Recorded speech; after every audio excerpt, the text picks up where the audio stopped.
Merci Madame la Présidente. Je ne voudrais pas laisser penser que le débat qui s'est instauré à propos de Strasbourg laisse penser à une seconde que nous envisageons, ne serait-ce que d'un iota, de bouger la loi de 1905. Il est parfaitement clair qu'il est totalement immuable sur le fond, la forme et dans notre esprit et dans celle de cette commission. J'ai deux questions à poser globalement. Premièrement, l'enseignement. L'enseignement privé, qu'il soit catholique ou juif ou s'il y en a un autre protestant, comment est-il organisé, comment est-il financé? Et puis la deuxième question, le contrôle des conversions. Comment ça fonctionne? Les gens qui se convertissent, quel est leur programme de conversion, quel est le suivi, quel est le parrainage, comment est-ce que ça fonctionne? Voilà, merci. Si vous le permettez, je vais répondre à ces deux questions. Concernant l'enseignement, donc les écoles privées confessionnelles juives, il y en a un certain nombre à travers la France, principalement en région parisienne, et ces écoles sont généralement sous contrat avec l'Éducation nationale. On a tous entendu parler de ce livre qui est paru au début des années 2000, Les territoires perdus de la République. Il est devenu extrêmement difficile, voire impossible, dans certaines communes, dans certaines banlieues, pour des enfants de confession juive de pouvoir bénéficier de l'école publique, laïque et républicaine.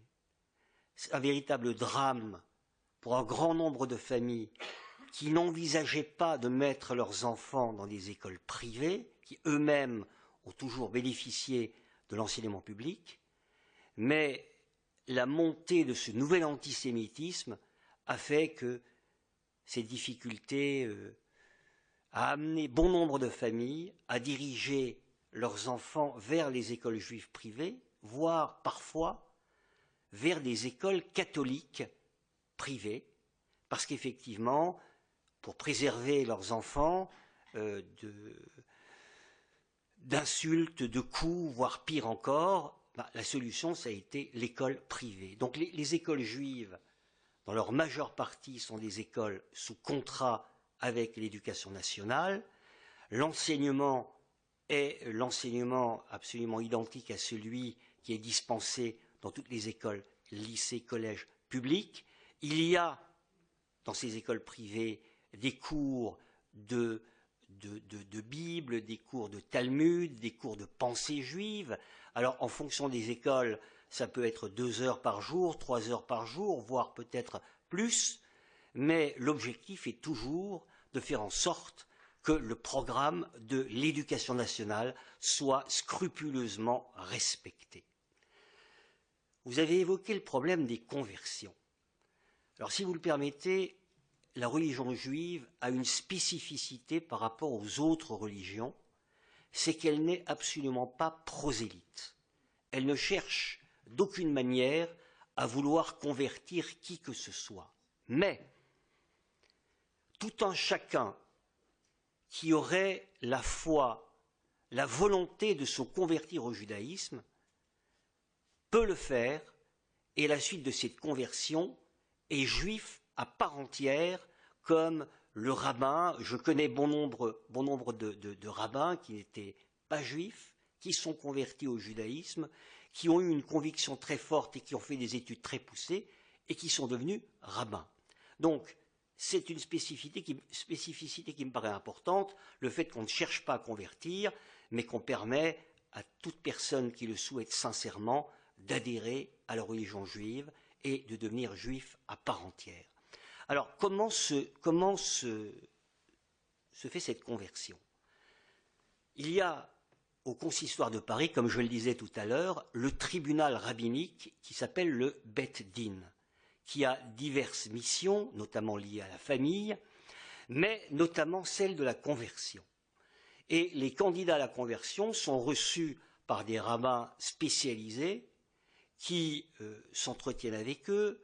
Je pense même qu'au jour d'aujourd'hui, il y a des psychologues qui participent donc à ces réunions pour essayer de faire prendre conscience aux personnes voulant devenir juives de la difficulté d'être juif, mais à la suite d'un parcours qui peut durer 1 an, 2 ans, 3 ans selon les candidats, lorsque le rabbin chargé de la conversion estime que le candidat est à même de franchir le pas de devenir juif, eh bien, il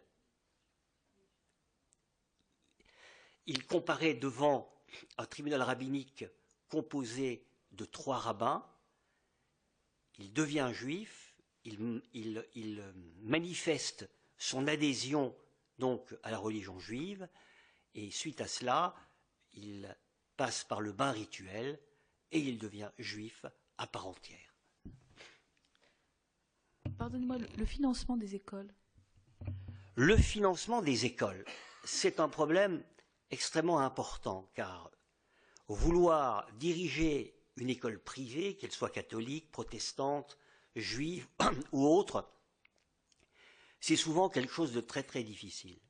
Alors, ces écoles, les écoles privées de confession juive, sont financées par l'écolage.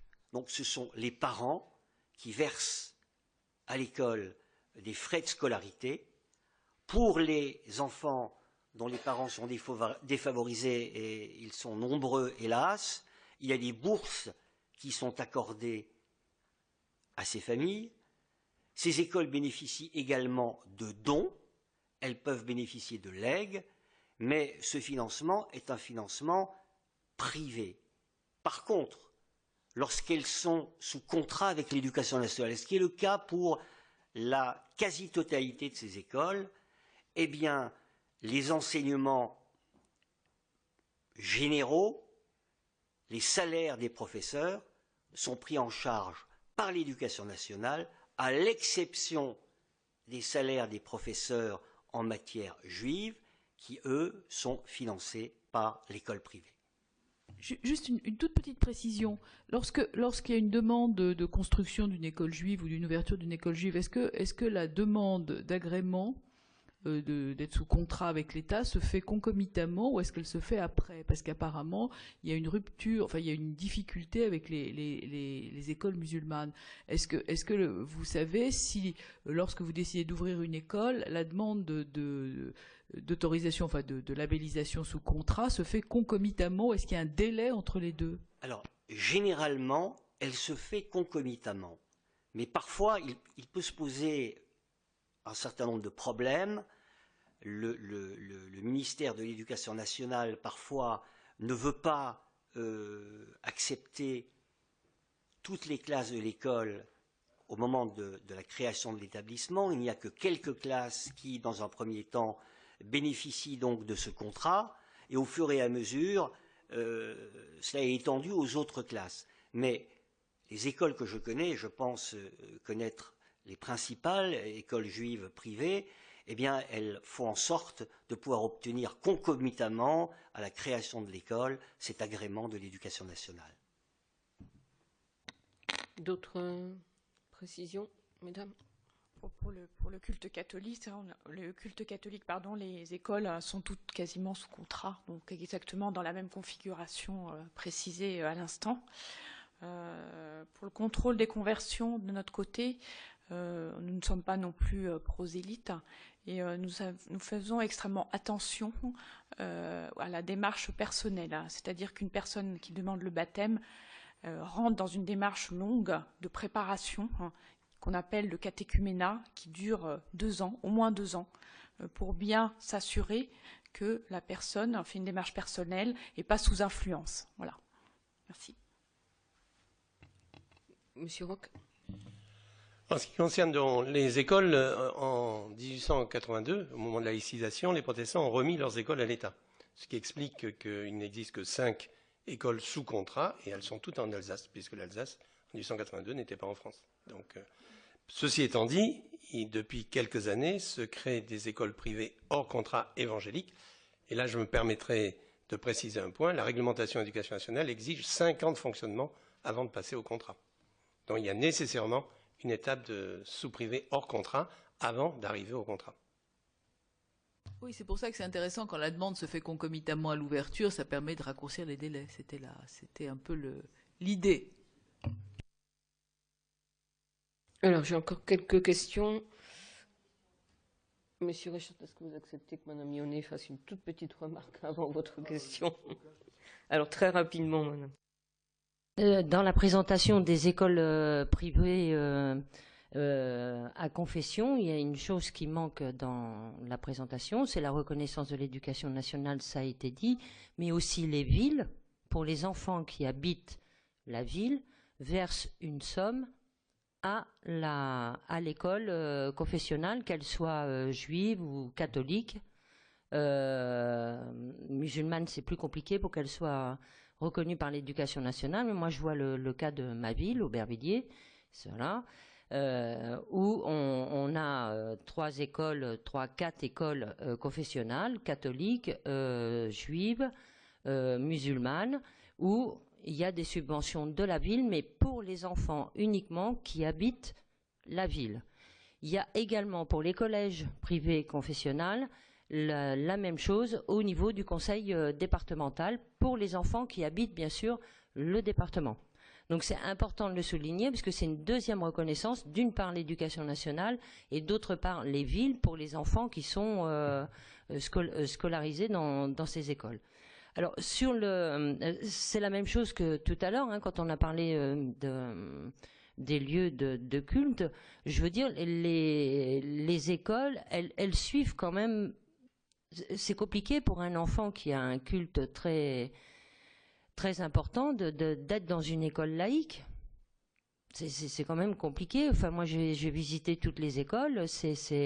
D'abord, il y a des objets, il y a des choses qui figurent sur les portes, sur les choses. Bon, voilà. Et donc, pour un enfant qui veut suivre son culte, qui pour lui fait partie d'un enseignement de sa vie quand il deviendra un homme ou quand elle deviendra une femme, je veux dire, c'est quand même compliqué en dehors de l'antisémitisme et des choses qui ont été décrites. Mais je crois que pour l'enfant, c'est important aussi de se retrouver dans un lieu où on enseigne la même religion. Il faut aussi le dire. C'est pas que l'antisémitisme, je crois pas. Je crois qu'il y a quand même aussi au niveau de la religion des exigences qui font que si le gamin veut être prêt, soit pour être rabbin ou autre chose, il a besoin d'un lieu où il apprend le programme de l'éducation nationale et sa religion. Et c'est pour ça on revient sur la fameuse laïcité, respect pour tout le monde, mais voilà. Si vous le permettez, vous avez tout à fait raison. Effectivement, pour des familles observantes des règles religieuses, il est plus facile de scolariser leurs enfants dans une école privée juive que dans une école publique. Mais je vais en revenir à l'Alsace, excusez-moi, j'ai fait toute ma scolarité dans le public, l'école primaire, le collège, le lycée. J'ai toujours été observant des règles religieuses et ça ne m'a jamais posé le moindre problème. Je n'ai jamais eu la moindre difficulté, je n'ai pas été le seul dans ce cas. Tous les garçons et les filles de l'époque qui fréquentaient les écoles publiques n'ont jamais eu la moindre difficulté. Alors c'est vrai que les écoles juives sont composées en premier lieu d'élèves convaincus de l'importance de l'éducation juive à côté de l'éducation classique, mais il n'en demeure pas moins que les problèmes que j'ai évoqués depuis le début des années 2000 ont fait que bon nombre de familles qui initialement n'étaient pas du tout prédestinées à mettre leurs enfants dans des écoles juives ont décidé de les mettre dans ces écoles et parfois même dans des écoles catholiques pour qu'ils soient préservés d'un entourage qui pourrait leur être préjudiciable.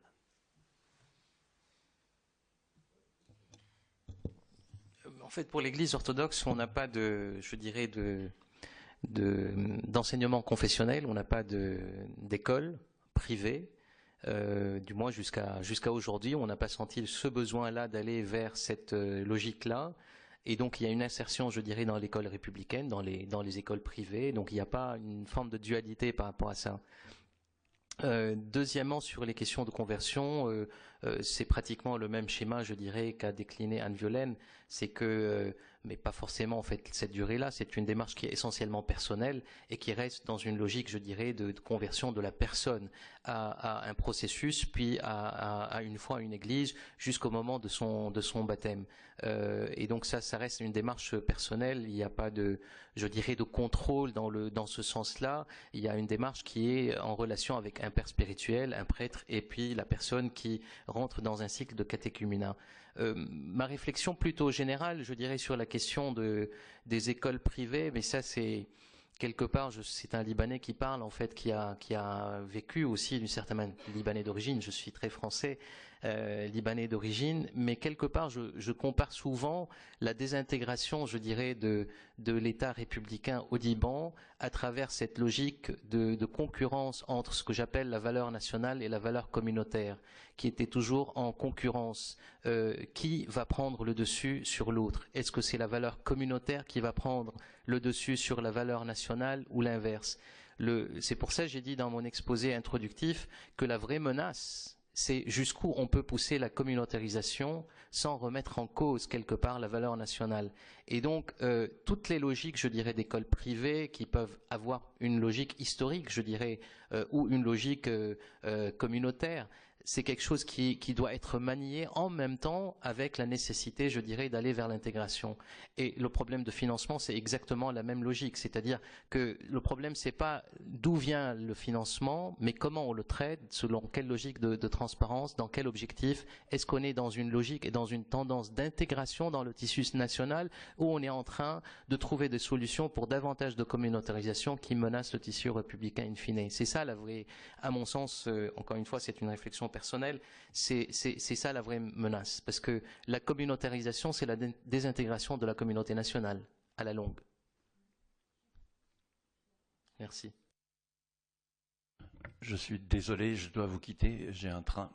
Je vous remercie en tout cas, Madame la Présidente, pour votre invitation. Je laisse Madame Vaux intervenir au nom des bouddhistes. Merci. Écoutez, je vous remercie à nouveau de nous avoir consacré une bonne partie de l'après-midi. Merci à vous. Madame la Présidente clôture cette session. D'abord, vous remercier d'être venue.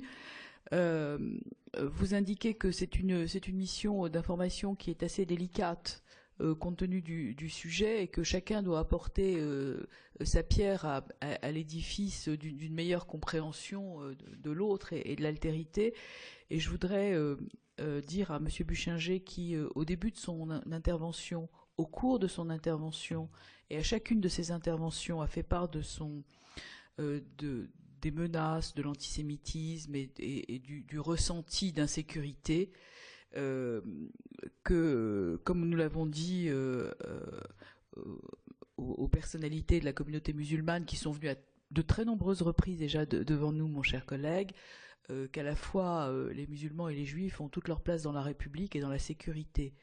Et que j'espère que ce sentiment pourra très rapidement se dissiper parce que ça ne correspond pas à la France plurielle et telle que nous la concevons. Et je voulais quand même, au titre du rapporteur, vous faire cette observation.